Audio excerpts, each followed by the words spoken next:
যারা যারা চাকরি রিলেটেড গুরুত্বপূর্ণ আপডেট নিউজটি দেখার জন্য ক্লিক করেছেন, ভিডিওটি দেখতে লাইক দিয়ে কন্টিনিউ করা অনুরোধ জানাচ্ছি। আসসালামু আলাইকুম বন্ধুরা, ঈদের আগে মার্চের বেতন পাচ্ছেন না বেসরকারি শিক্ষক কর্মচারীরা। এদিকে সরকারি কর্মকর্তা কর্মচারীদের 23 মার্চের ভিতরেই বেতন দেওয়ার নির্দেশনা দিয়েছে সরকার। আজকের আপডেট নিউজটি খুবই গুরুত্বপূর্ণ। আজকের আপডেট নিউজটির মাধ্যমে এই সংক্রান্ত বিস্তারিত তথ্য জেনে নেওয়ার চেষ্টা করবো। তাহলে চলুন মূল ভিডিওটি শুরু করা যাক। প্রিয় বন্ধুরা, মূল ভিডিওটি শুরু করার আগে বরাবর মতো ছোট্ট একটি রিকোয়েস্ট থাকবে, আপনি যদি আমাদের এই পরিবারের নতুন দর্শক হয়ে থাকেন, এরকম নতুন নতুন চাকরি রিলেটেড আপডেট নিউজ সবার আগে পেতে আমাদের এই চ্যানেলটি সাবস্ক্রাইব করে রাখুন। প্রিয় বন্ধুরা, দেখতে পাচ্ছেন তার ডেইলি ক্যাম্পাস পত্রিকায় এই গুরুত্বপূর্ণ আপডেট নিউজটি প্রকাশ করা হচ্ছে। এখানে বলা হচ্ছে ঈদের আগে মার্চের বেতন পাচ্ছে না বেসরকারি শিক্ষক কর্মচারীরা।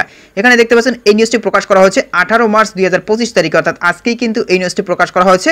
তো আপনারা কেউ বাজে কমেন্ট করবেন না, কারণ যখনই নতুন কোনো আপডেট নিউজ প্রকাশ করা হয় তখনই কিন্তু আপনাদের মাঝে সাথে সাথে শেয়ার করার চেষ্টা করি। তো নিচে দেখতে পাচ্ছেন একদম বিস্তারিতভাবে উল্লেখ করা হচ্ছে। এখানে দেখতে পাচ্ছেন ঈদ উল ফিতর উপলক্ষে সরকারি কর্মকর্তা কর্মচারীদের চলতি মাসের বেতন ভাতা আগামী 23 মার্চ দেওয়ার নির্দেশনা দিয়েছে সরকার। গত রোববার অর্থ মন্ত্রণালয় অর্থ বিভাগ এই নির্দেশনা দেয়। এর ফলে অবসরপ্রাপ্ত সরকারি কর্মচারীদের মতো পেনশনরাও একই দিনে তাদের অবসরের ভাতা পাবেন। কিন্তু বেসরকারি শিক্ষা প্রতিষ্ঠানে কর্মরত প্রায় 6 লাখ শিক্ষক কর্মচারী মাসের বেতন ঈদের আগে পাচ্ছেন না। জানতে চাইলে মাধ্যমিক ও উচ্চ শিক্ষা অধিদপ্তরের উপপরিচালক প্রশাসন মোহাম্মদ শাহজাহান বলেন, ইএফটিতে বেতন দেওয়ার কারণে কিছু জটিলতা তৈরি হয়। সেই কারণে জানুয়ারি ও ফেব্রুয়ারি মাসের বেতন দিতে কিছু সমস্যা হয়েছে।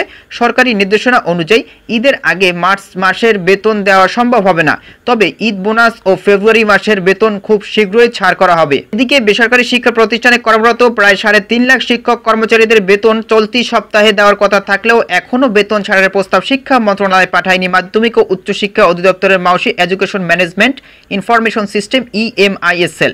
ফলে চলতি সপ্তাহে ফেব্রুয়ারি মাসের বেতন না পাওয়ার সম্ভাবনা বেশি বলে জানিয়েছে সংশ্লিষ্টরা। মঙ্গলবার 18 মার্চ শিক্ষা মন্ত্রণালয়ের মাধ্যমিক ও উচ্চ শিক্ষা বিভাগের প্রশাসন ও অর্থ মাউসি অর্থ ও ক্রয় এবং EMISL সূত্র দ্য ডেইলি ক্যাম্পাসকে তথ্য জানিয়েছে।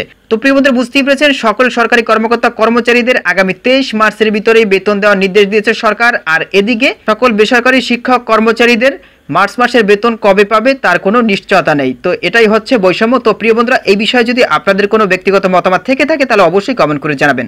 পরবর্তীতে নতুন কোনো ভিডিও নিয়ে আপনাদের মাঝে হাজির হব। সবাই ভালো থাকবেন, সুস্থ থাকবেন। আল্লাহ হাফেজ।